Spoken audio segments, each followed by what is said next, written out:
With me is the Colombian envoy to New Delhi. Ma'am, welcome to WION. My question to you, the first question is that there is a change of guard in your country. For the first time ever, there is going to be a leftist president, President-elect Gustavo Petro. If you can talk about this change that has happened in your country, perhaps for the first time.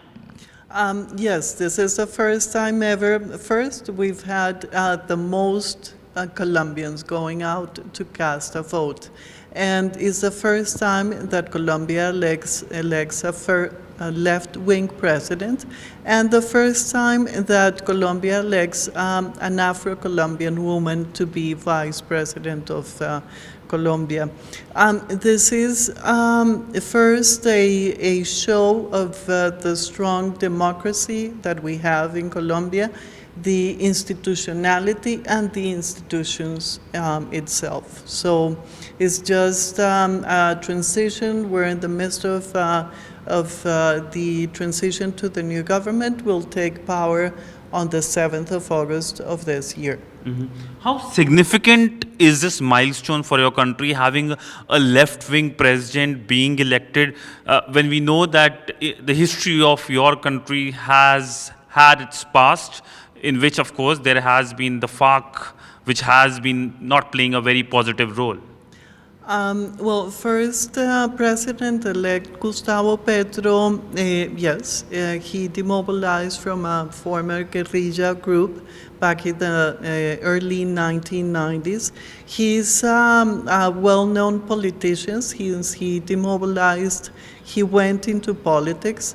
This was his third time that he was going in the as presidential candidate. So he's not new to politics. But what is new is that Colombia elects for the first time ever a left-wing president. So with a margin of 3% over his contender. So there is a lot of expectation. Also, there is a lot of enthusiasm about him coming into power. And he's receiving a country that, despite the pandemic, has been very well managed by President Duque, a country that has been open and growing. We had the largest economic growth last year, 10.8%.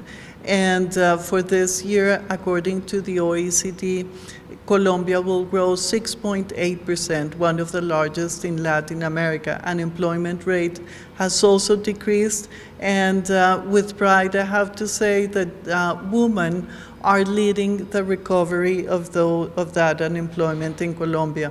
So it's going to be interesting.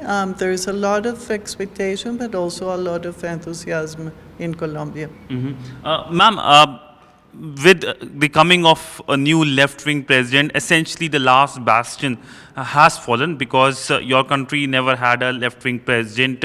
How do you see it impacting the region? Because most of the countries neighboring you have had left-wing governments, currently having left-wing governments. And how do you also see it as a relationship being taken forward in terms of your country and Venezuela?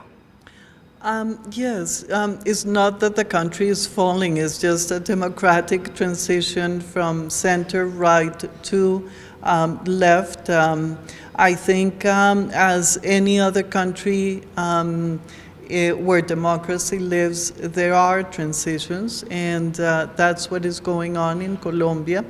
President-elect Gustavo Petro has said that he will open conversations with Venezuela. He will open the relations. That's not to say that we haven't had an open and a fraternal relation with Venezuelan people. We have received more than 2 million Venezuelans in Colombia, and we have formalized or legalized their status in Colombia. So far, 1.8 million Venezuelans are living formally in Colombia. So it is what some academicians call the pink tide of Latin America, where many of the countries are going towards the left. Ma'am, now talking about the recently announced report, the reconciliation report, which is seen as a watershed moment in your country's history. If you can explain to our viewers this report, how it impacts, and also the pact that was signed, which also saw Colombia being discussed at the United Nations Security Council, where India also spoke. Yes, Colombia signed a peace agreement back in 2016 with the guerrilla movement FARC, and which became a political party. Some of those members of that guerrilla did not follow and did not demobilize and are still in the illegality. With regards to the members that have followed the demobilization process, there are more than 10,000 members of the former guerrilla, FARC, and some of those, 5 of them are members of the Senate and others are members of the House of Representatives, which is a big step and part of the peace accord signed in 2016. The peace accord has a 16-year process of implementation, and the Colombian government called the UN for a verification mission. So every 3 months, the Minister of Foreign Affairs goes with the head of the implementation of the peace agreement and reports how is the implementation of the peace agreement is going. As such, since India is member of the UN Security Council, India has been part of those reports in the last year and a half. Yes. Since you mentioned about India, how do you see the relationship between India and Colombia going forward? Very good, very good. I think we are in a very good stage of our bilateral relations. I'm very proud as ambassador, not only to say that we have come across many bridges, not only in the economic, in the commercial, in the cultural arena, as we have behind us. This is Casa Colombia, the first ever cultural center at the Colombian Embassy. And we've had, for example, expanded the Indian investment in Colombia. Also, we've had high-level visits.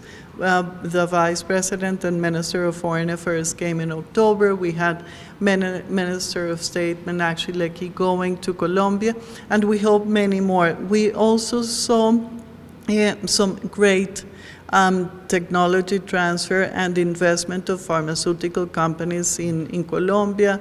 Others, companies like Tech Mahindra, TCS, Hero motorcycles are expanding and are doing really well in Colombia. So I see, and I'm very proud to be part of working hand in hand, and our partnership and friendship is stronger than ever between Colombia and India. Ma'am, a last question. Since you mentioned about culture, if you can talk about culture, we are here where the exhibition has been put. This is a famous place. You can talk about it in more detail. So the cultural link between India and Colombia. Very much so. Not only in music, in art, in everything. Myself, my son is here with me. He is studying Hindustani classical music, and he has a Latino group, and he also has an Indo-Latino group, so it's very interesting, the fusion. We're very much alike.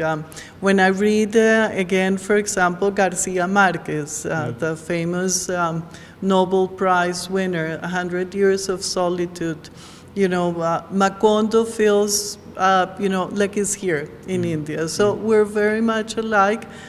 Today, here in Casa Colombia, we brought a urban artist. So this is part of her work.